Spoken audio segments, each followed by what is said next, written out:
Estamos de volta com Impressões, hoje conversando com o deputado estadual Ranieri Paulino, do PMDB. E o senhor tem um papel atualmente fundamental em algumas frentes aqui da Assembleia Legislativa, deputado.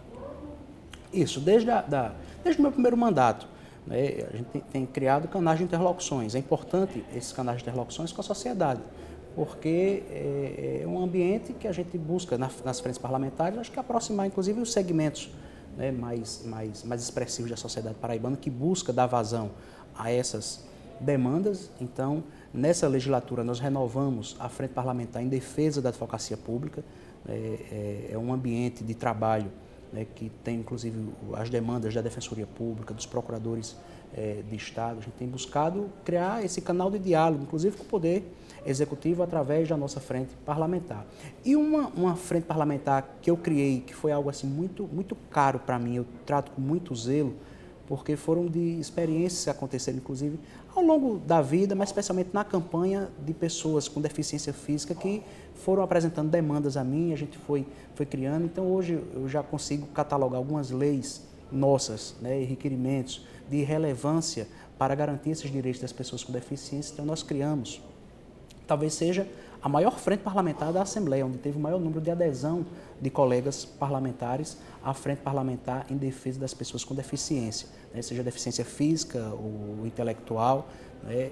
Então, é um ambiente que nós estamos muito atentos às demandas que nos chegam, não apenas à frente, mas também o que está acontecendo, né, em nível nacional. Sabe que agora foi sancionado o Estatuto da Pessoa com Deficiência, né, pela presidente Dilma, né, um trabalho do Congresso Nacional, especialmente do Senado Federal, e nós estamos, a exemplo de outros estados, também criando o nosso estatuto aqui no estado da Paraíba, um projeto de lei de nossa autoria, que visa especialmente consolidar toda a legislação pertinente, né, em busca que atenda a essas demandas, que garanta os direitos das pessoas com deficiência. Quer dizer, e a lei federal não abarcaria estadual, mas há leis, inclusive estaduais, mais sofisticadas, mais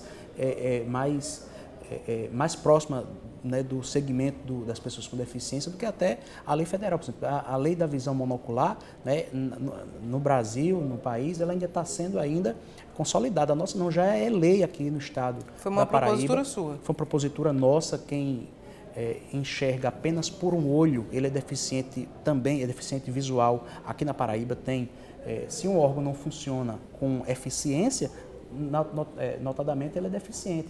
Um dado até, Cláudio, se você me permite, diz que na Paraíba 1/4 das pessoas, 1/4, isso é muita coisa, 1/4 das pessoas tem algum tipo de deficiência. Eu até questionava esse número, estive na FUNAD com a doutora Simone Jordão, e ela me explicava isso, porque eu questionava esse número. E o próprio IBGE, esse é um dado do IBGE. Né? Por exemplo, até quem usa lentes, né, auxiliar, como óculos, né, seria um tipo de deficiência. Quer dizer, então eu acho que tem que ser um estudo mais bem feito. Né?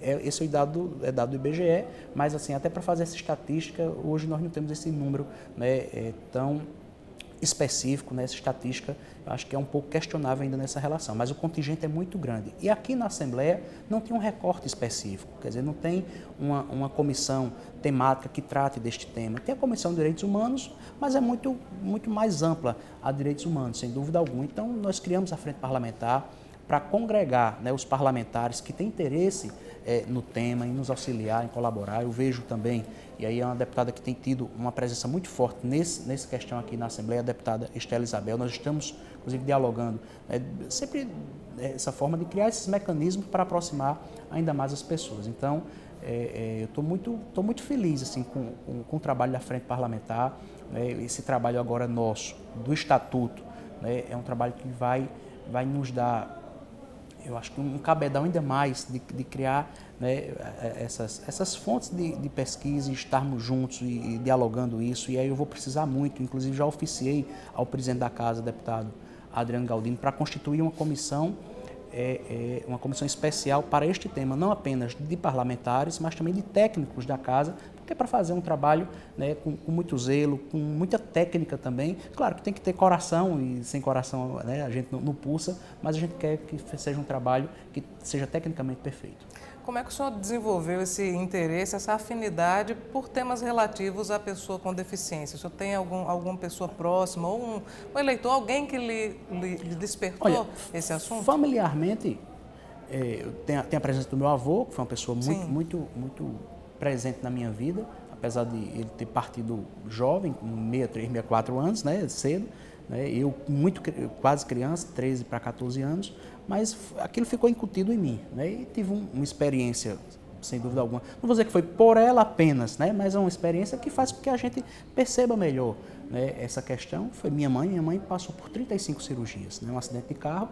No segundo turno da campanha para governador, meu pai candidato à reeleição contra o governador, o senador Cássio Cunha Lima, perdemos aquela eleição por menos de 2 pontos. Foi a eleição mais disputada que a Paraíba teve nos últimos anos, foi aquela de Roberto Paulino com Cássio, né, e faltando poucos dias para a eleição do segundo turno. Foi no dia 19 de outubro, que é aniversário da minha mãe. Lá em casa é curioso, eu sou 18 de outubro, minha irmã 19 de outubro, minha mãe 20 de outubro.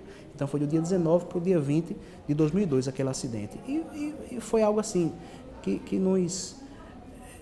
Eu acho que a gente olha por outras perspectivas, sabe? Quando acontece algo desse de uma pessoa tão próxima, né, a nós. A eleição, que era algo talvez mais importante naquele momento, ficou em segundo plano. A eleição não foi a nossa prioridade. A prioridade daquele instante era a sobrevivência, a vida da minha mãe, era não perder, não amputar a perna, né, da complexidade do que foi o acidente. Então, a campanha ficou em segundo plano e, né, o que ficou em primeiro plano é a prioridade do meu pai, inclusive, de não ter ido a debate, em alguns debates não ter ido, de ter ido ao debate também, que muitos até diziam que ele não devia ter ido ao debate principal da Globo. E foi então aquilo, acho que mexeu muito conosco, né? E agora, na campanha eleitoral, tem um fato de um surdo-mudo que se aproximou muito de mim, né, fez a minha campanha mesmo, né, no segmento dele, e assim, foi algo muito feliz, e foi uma sugestão dele, inclusive, que eu apresentei aqui um projeto de lei de um fato concreto. Ele tinha sofrido um acidente de moto entre Pirpirituba e Guarabira e ficou internado aqui no Hospital de Trauma e não tinha como se comunicar com ninguém. Se sentia dor, se sentia sede, se estava frio, se estava quente, não tinha como se comunicar. Então eu apresentei, a partir desta experiência, um projeto de lei que garantisse nos hospitais um intérprete. E não precisa ser apenas um intérprete, pode até ser, inclusive, um profissional de saúde habilitado, né, em poder interpretar Libras e fazer essa comunicação. Quer dizer, eu acho que é uma falha, né, que para quem precisa não ter como se comunicar no momento já de tanta fragilidade que você está no hospital. Me apresentei o projeto de lei, lamentavelmente foi vetado, estou reapresentando novamente, porque a gente só pode reapresentar depois de 1 ano, estou reapresentando novamente e vou ficar tentando, talvez agora com a frente parlamentar, com essa pressão de tantos parlamentares participando, a gente consiga, né, aprovar e conseguir a sanção do Poder Executivo. O senhor salientou um dos aspectos de dificuldade de pessoas com deficiência, mas na verdade há diversos outros, né? Sem a sociedade dúvida. não é pensada para dar acessibilidade. Sem dúvida. Até mais recentemente, depois que eu já comecei a falar nesses temas, através das entrevistas, né, as pessoas estão se aproximando. Tem a Amidal, por exemplo, é uma associação de mães, né, de pais, né, de filhos com síndrome de Down. A gente já criou, né, já um ambiente de diálogo muito forte.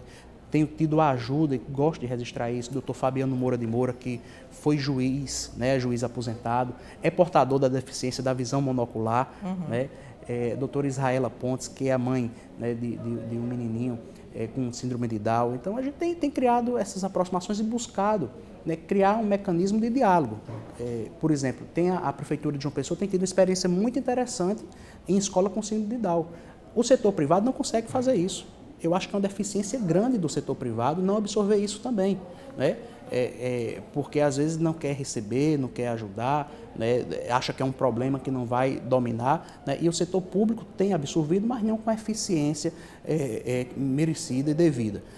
Já tem, né, algumas experiências interessantes, uma escola aqui no Bessa, né? Talvez seja a melhor escola hoje em filhos com Down, né, que tem tratado filhos com Down, absorvido filhos com Down, talvez seja a melhor experiência, mas essa experiência ela deve ser, além de aprimorada, levada para outros municípios paraibanos, porque se a dificuldade aqui na capital existe, Cláudia, imagina no interior, as deficiências são muito grandes. E aí, na última audiência pública, não sei se eu ainda tenho um tempinho para falar sobre isso, na última audiência pública que nós tivemos aqui, com a instalação da Frente Parlamentar, foi inclusive discutido, né, que nós parlamentares, possamos apresentar também emendas a essas entidades, né, como a Amidal, como as FCDs, como as associações, porque o que acontece hoje é que as nossas emendas, quando destinamos, né, a estas entidades, existe um veto do Poder Executivo. Então, as emendas que nós temos direito, por exemplo, ficou contingenciado no orçamento para este ano 2015, 3,5 milhões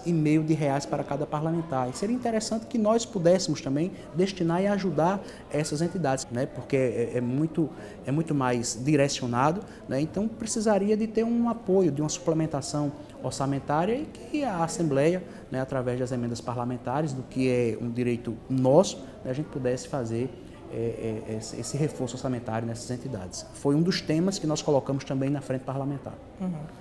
Nós vamos a um breve intervalo e voltamos em instantes para concluir a nossa conversa com o deputado Ranieri Paulino.